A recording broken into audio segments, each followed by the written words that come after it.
on, mate? What up, YouTubers? Any of these in a house? This one, I'm going to show you how to do a popcorn limiter or a hard cut limiter.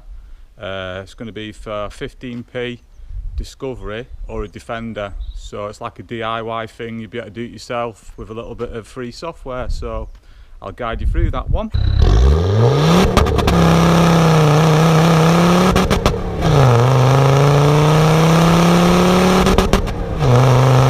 So software wise, I'm just going to use an old demo version of WinOLS, and I'm going to be using WinX, which is just a hex editor. You can use any hex editor. I'll be using just a Galetto to read the 16 kilobit fuel map. You can use a nanocom, but if you use a nanocom, you'll need to do the checksum after you've done the modifications. There is some free software which you can do the checksum on nanocom files, or you can actually use a hex editor. I'll be showing you how to do the checksum on a nanocom file with a hex editor on another video. So yeah, that's pretty much it basically.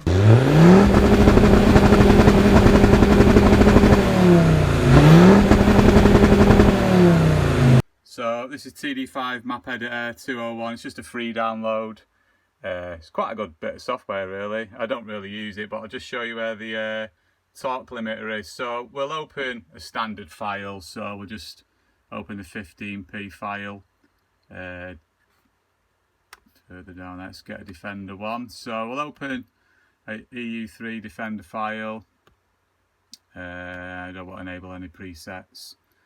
So basically you've got your maps in, you've got your torque limiter for high and low, so high range and low range. So that's what it looks like.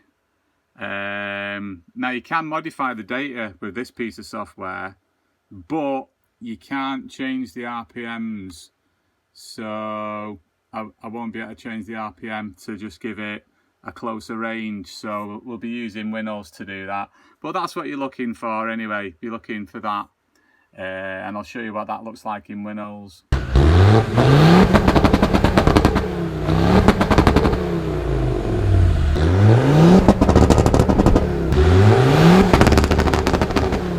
So I'm just using a demo version of WinOLS. You can download that. This is an older version. It doesn't matter what version you use.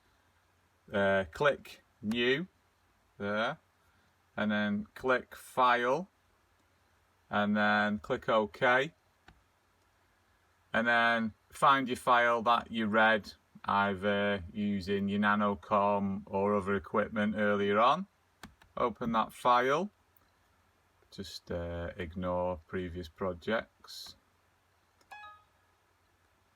Click OK. I just select the Bosch producer. It'll search for maps, but we're not using that anyway, so just click OK.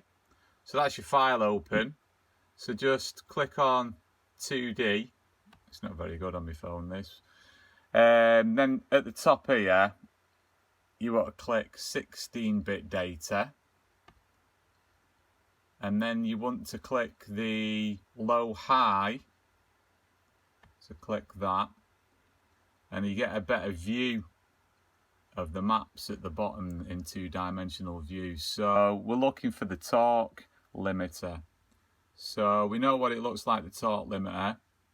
So we scroll across and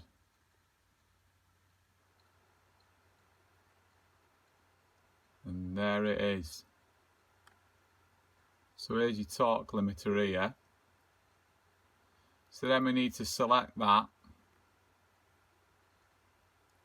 and we need to go into text. This is the area here. We want to select the decimal at the top there. So just select decimal.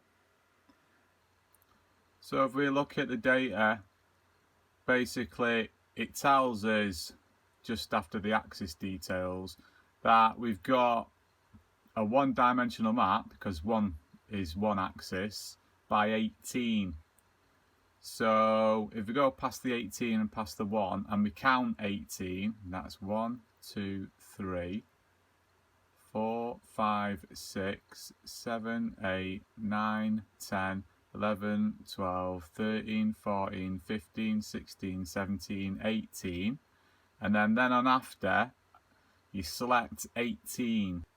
So then we find the beginning, but we want that beginning to be at the left, and we want this to be 18 wide. So if you press Control and the left arrow, that'll move it over to the left. So the easiest way, we can just actually drag this out another 2, because it's 16 at the minute, then that's 17, 18. So then we need to move it over to the left again, so just Control and left arrow, and or the right arrow if you want to go the opposite way. So we've got the full width there.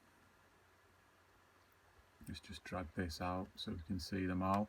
So we need to select all them. So we just select that row. It's a bit tricky with one hand, this.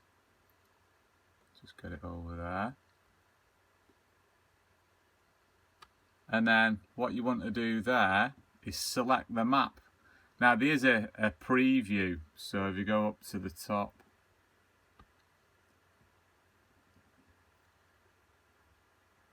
selection and select map, that's selected your map, and that is your 2-dimensional torque limiter map. So we've got that now. So that's what it looked like in the other piece of software. So if we click on text, these are all your values. Let's make it bigger. So basically they're all your values, and what we're going to be playing about with is just the top end here. So that these are where your high end are, where the rev limiter are, and we're going to be modifying these, not just the values but the actual RPM itself as well. So you want to change the 5,000 to say 4,750. Enter. Click yes to allow changes, and OK. And the value, put 0 in the value, press enter. Then you want this one 50 RPM lower. So we do that one, 4,700. 4,700. And we want this one a high value, so put 2,500 in there, so that will allow quite a bit of fuel. It's got to be really lower than the previous value. So we put 2,500. And basically, when you look at the 3-dimensional view now, in the high RPM, all we're doing is we're allowing a lot of fuel, and then 50 RPM later, no fuel. So basically, it'll be chopping in between them 2 RPMs, in and out of fuel, and that's where you get your HardCut limiter. So basically, that's done. Now going back to these values, you can play about with these.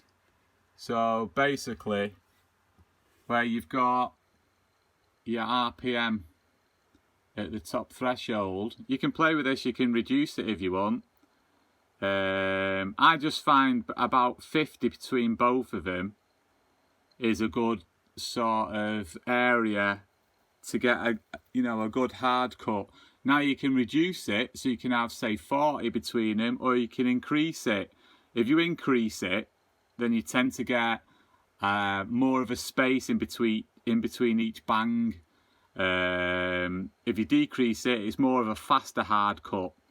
And also you can play about with this value as well to increase the more allowed fuel, or reduce it, so then you get more smoke, more chances of bang. With a higher value, and with a lower value is not as much smoke. So you can play about, it's just this area you've got to play about with. Go back to the actual 2-dimensional dump up here where the hex data is, and then you'd have to click from decimal to hexadecimal.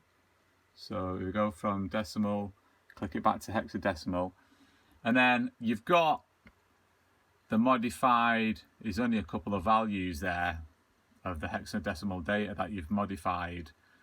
Now you can see the address here on the left. What you can do is you can actually open your original file in a hex editor, and you can actually just copy and replace with the modified hexadecimal data here and put that in your file in a hex editor, and then just write that back to your ECU. Obviously you have to do the checksum, like I say, if you're using a nanocom. Open that up in an hex editor. You can use any hex editor.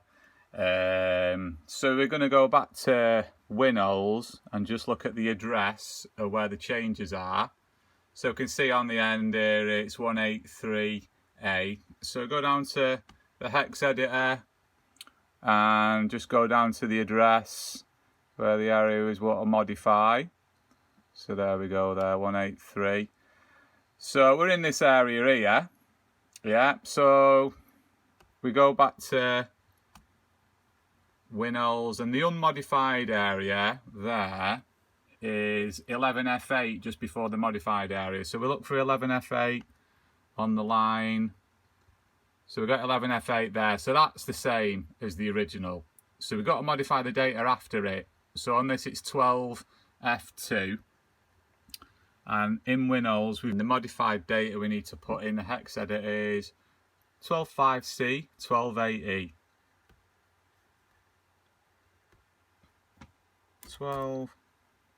125C, 128E. So we've put that data into the hex editor. Now there's another few bytes we've got to change later on. So we're looking for 0B63, which is the same data. So 0B63. So it's here. So that data is the same. So the modified data comes after it. So go back to WinOLS, and we've got 09C4 000. So 09C4 and then 000. So that data has been modified. Just make sure that's the same. 09C4 000. That's correct. And then all we need to do then is save that file, and then that's saved, and then we write that back to the ECU using the Gelato, and that's it, job done. If you're using a nanocom, obviously you'll have to do the checksum. There is some free software you can use to do the checksum, or you can use the hex editor here is a way to do that. I'll show you how to do that in another video. So if you've done a nanocom file and you want to do the checksum, use TD5 map editor, open that. So it's TD5 map editor, this version's 2.01, and then you just want to open your file. So you open your file, double click it, and then it opens your file, and then basically you just save it again, and that'll correct the checksum. So save as, and then just save it, we'll overwrite, click yeah. So that's it, your checksum's done. Just don't forget that you've got two torque limiter maps. Basically you've got one for your high ratio, one for your low ratio. So if you just search for both of them and modify both of them, then obviously you'll have the same on your high ratio as you do on your low box. So, or you can just do one or the other. Just if you just want, you know, your HardCut on the high ratio, just modify that one. If you just want it on your low ratio, just modify that one. So just bear that in mind, there is actually two on most maps.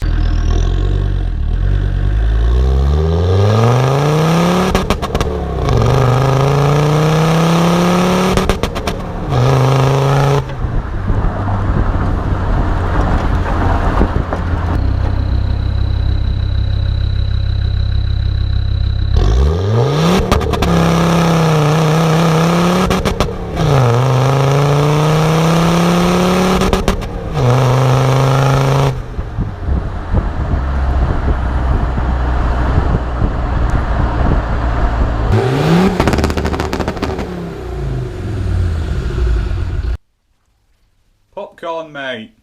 Yeah, so just play about with the settings. You can even lower the RPM so that the HardCut starts earlier on in the RPM range. Add a bigger value, so you increase the fuel limit. That's what you're seeing when I was on a test run there with a lot of pops and bangs. That's with a lot more allowed fuel, that, and a lower RPM. So yeah, just play about with it. It's not really good for your turbo, it's not good for your exhaust gas temperatures, so don't just sit in car parks with all your mates just holding it on the limiter all the time, because something's going to go wrong, innit? But we all like a bit of pops and bangs. So yeah, that's it for this one. Thanks for watching. Check out my other videos and like and subscribe.